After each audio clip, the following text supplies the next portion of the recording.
Hello. What are you laughing at?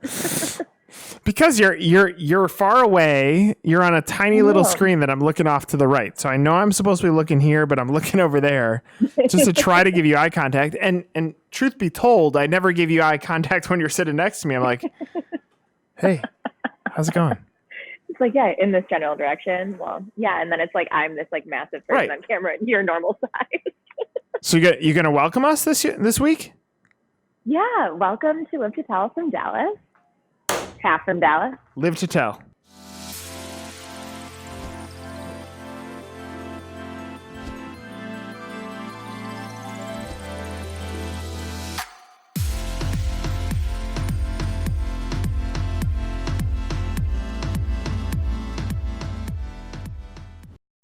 We're back.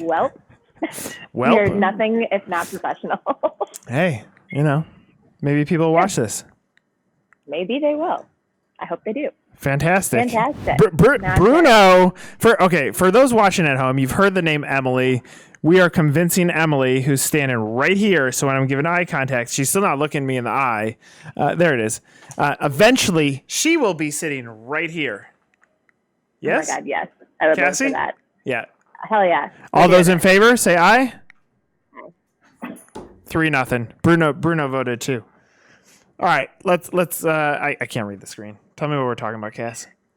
So we're talking about Wi-Fi. So it's going to be getting its biggest upgrade in a decade. I can't see you while I'm reading this, but I can envision what that reaction was. This is something I didn't realize, and maybe that I'm stupid, but I didn't know that Wi-Fi was something that was like updated across the board. But I guess now a bunch of products are being like, they're touting the fact that they're compatible or support Wi-Fi 6. I don't know what I mean.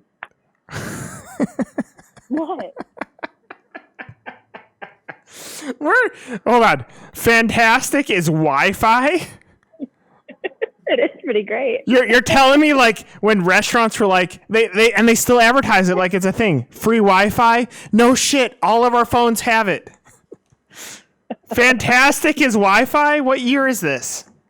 I don't make the rules. They're upgrading it. It's the first time that they're updating it since 2009. Who's upgrading it?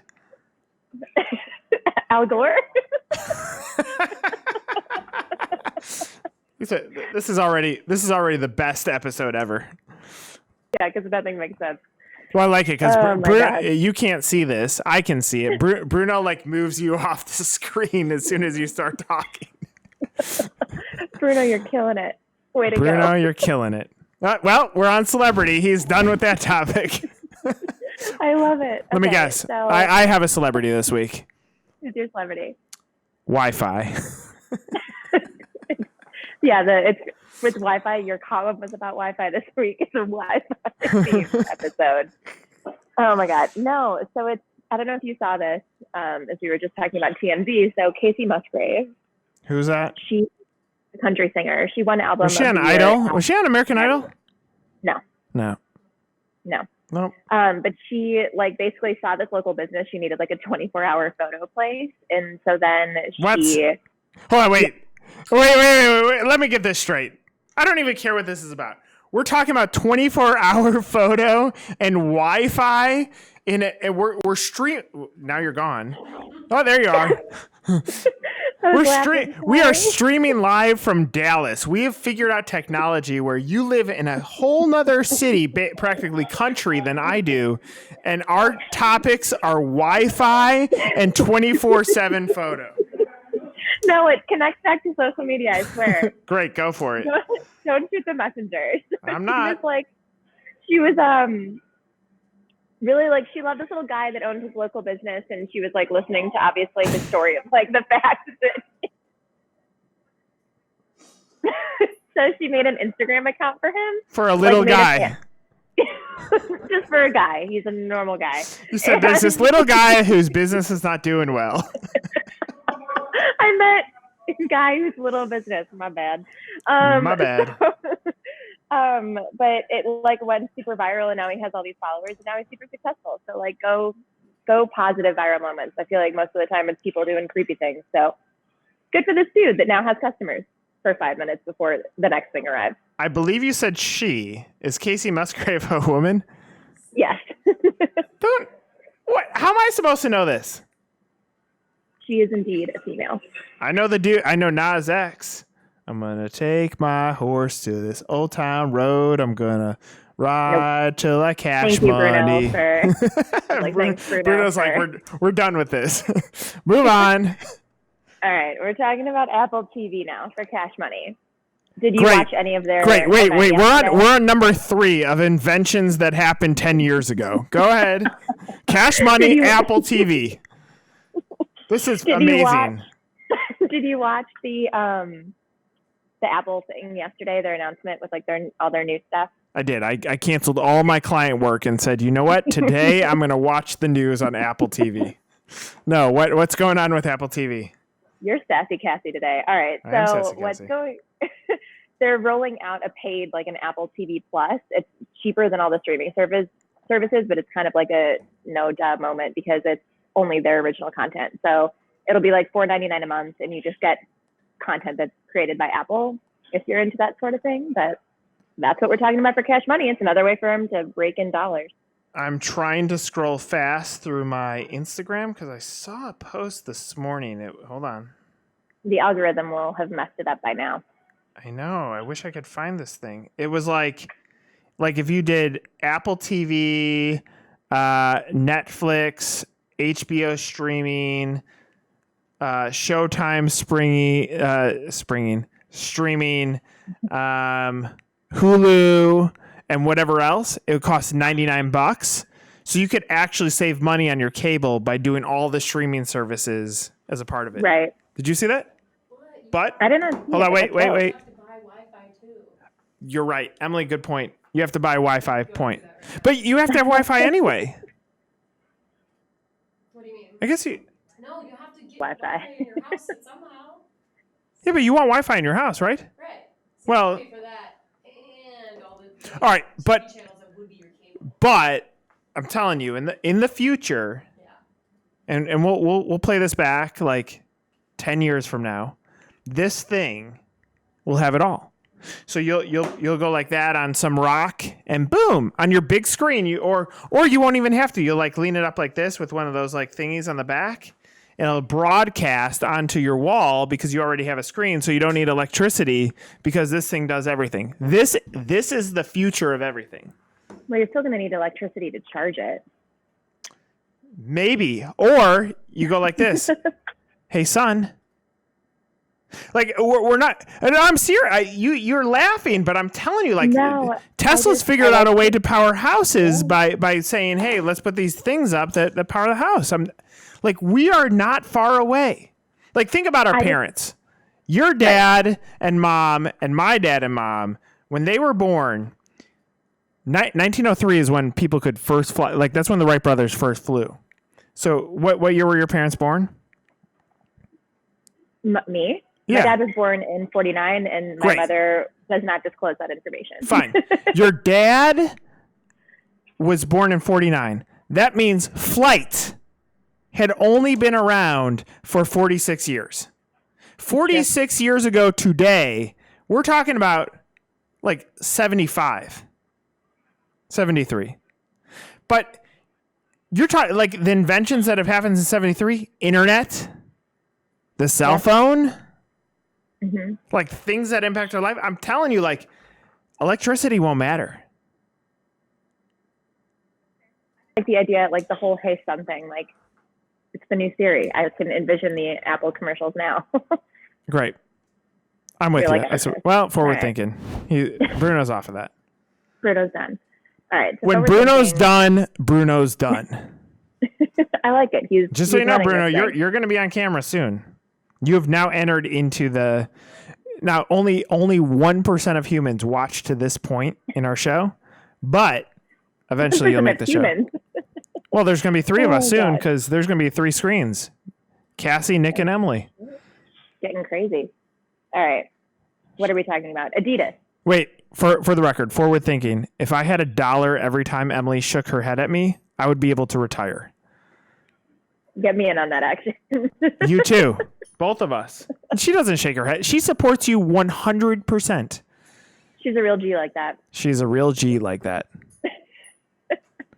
All right, forward thinking. Okay. So Adidas last year rolled out its like member program. What do they call it? Creators Club. That basically was their way of getting their customers early access to products. But now they've teamed up with this e-commerce app that's called Store. So it basically allows people that are fans of Adidas to become like sellers, and they basically get to take like 6%. It's basically like making I don't want to say pyramid scheme because it's not. Influencer. It's like it's influencer selling, even if you aren't necessarily someone with millions of followers. Okay, cool. No thoughts? Faux. So, all right. Actually, you're going to have more thoughts on this one than I do. Yes, I am. We're talking Antonio Brown, baby. Let's go.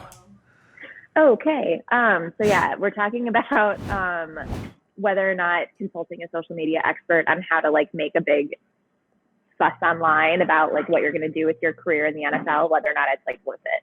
So I know that he had a huge campaign leading up to, I don't know how to talk about sports. Stop making fun of. Go ahead, keep going. All that I saw was a really disgusting cryo post, and that was it. And then all of a sudden, he was on the Patriots, and that's all that I know. let me take this for you. Antonio Brown. Most people know this. He played for the Oakland Raiders 5 minutes ago. He consulted social media experts and said, "How can I get my release from this football team that is paying me millions of dollars?" And they said, "Do X, Y, and Z." And my assumption is X was play a phone call with your head coach that should not be played, even though the guy that videotaped it said the coach said it's okay to post this on social media. Blast the general manager on social media and post this letter that says, "Hey, we're fining you because you didn't show up for work." All things that unfortunately the Raiders were in the right. But this guy got traded from the Pittsburgh Steelers to the Raiders, arguably one of the playoff teams, to a non-playoff team. It has like 12 rookies on it, and said, "How do I get released?" So he used social to impact and bash his employer, that the employer then was forced to say, "You are no longer employed by us," which got him onto arguably the best team in the NFL.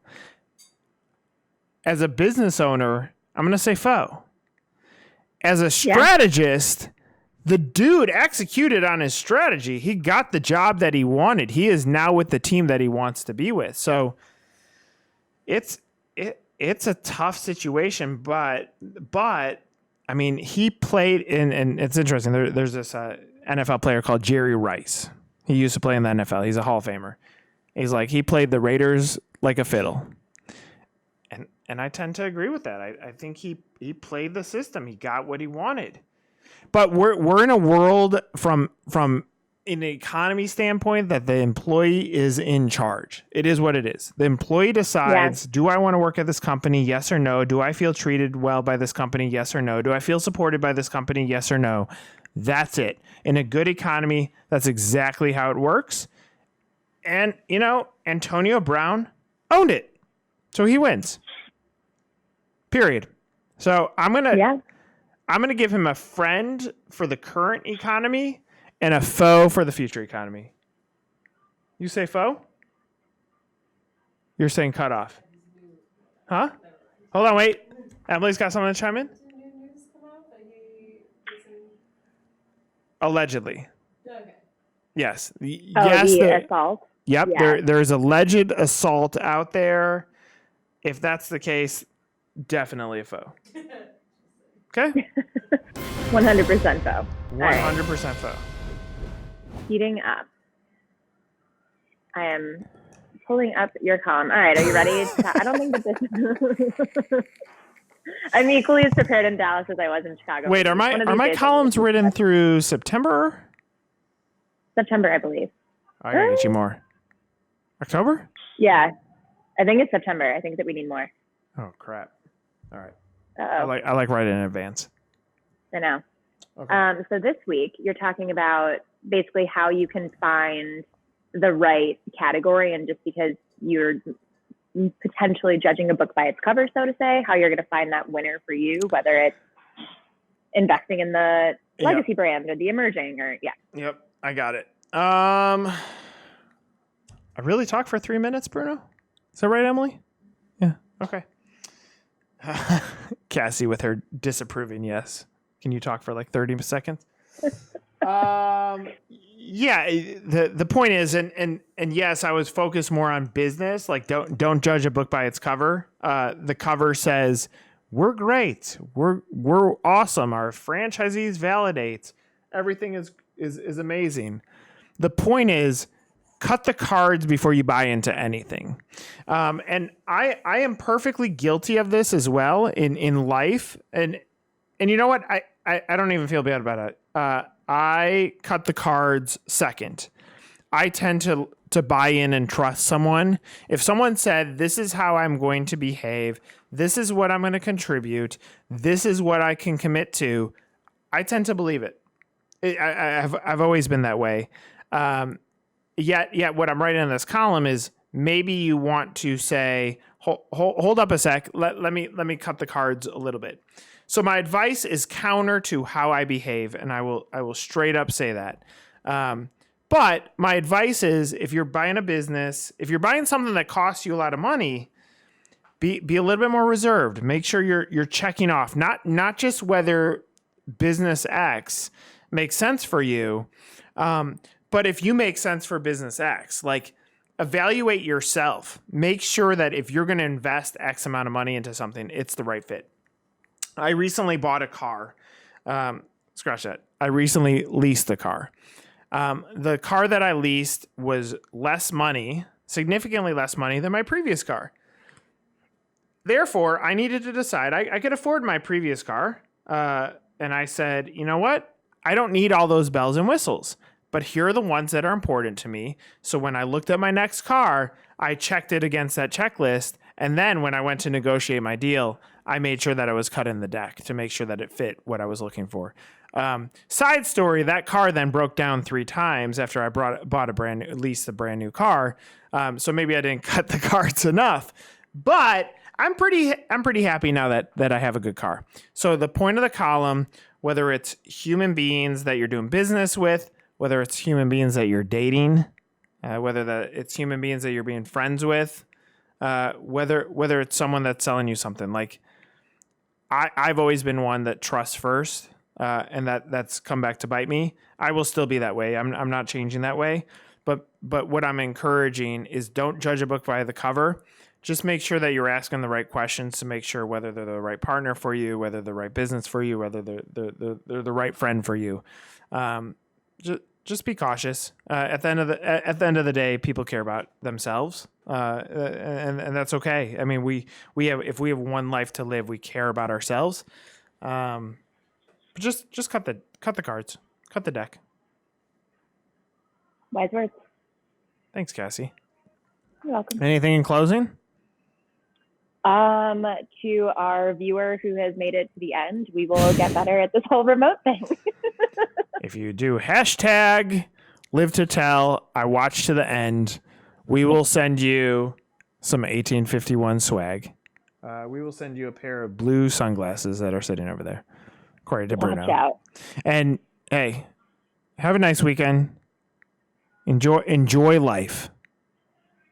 That's all we can do. Do it. See ya. Bye. Bye.